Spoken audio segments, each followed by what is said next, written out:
Mən gedib çörək ala bilərsən. Əlbəttə alaram. Gedim çörək alınca. Bu nədir dava atılır? Bıracalı poport.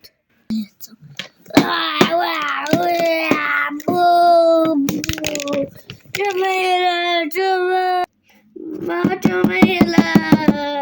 Axı mən gedirəm çörək amma eləməliyəm. Qaç bunlardan, səni döyəcəklər. Bıracağı amma məni döyə bilmir.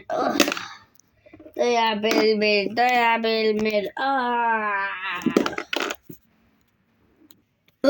Mən getdim. Tək bir daha mən qaldım. Ben dedim. Video. Kaçma Buraca. Buraca. Kaçmalıyım ben.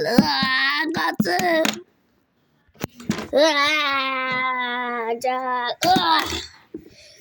Bu kimiydi beni dövdü? Tabii ki ben seni dövdüm. Ne bıracalı?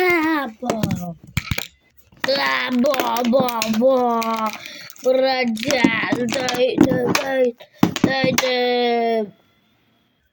Can döyeyim onu can.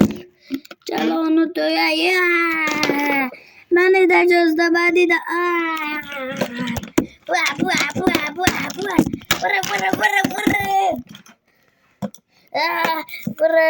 Neyse ben de yedim.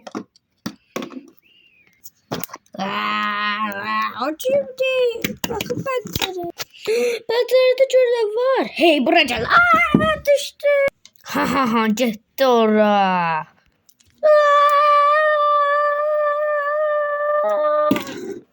Orada ben dostum vardı. Bu. Neden sadece çömeledi? Olaydı durdum ses. Bence evci değil. Ama ben evci dedim. Cara bilmedim. Bu nerede? Dağlı hala da oradadır. Sen adamlara bak. Tutulmuş şey olmuş. Ölmüş adamlar yazıyor burada. Buymuşlar. 5. bölümün gelmesi istiyorsanız like atıp kanala abone olun. Sağ olun.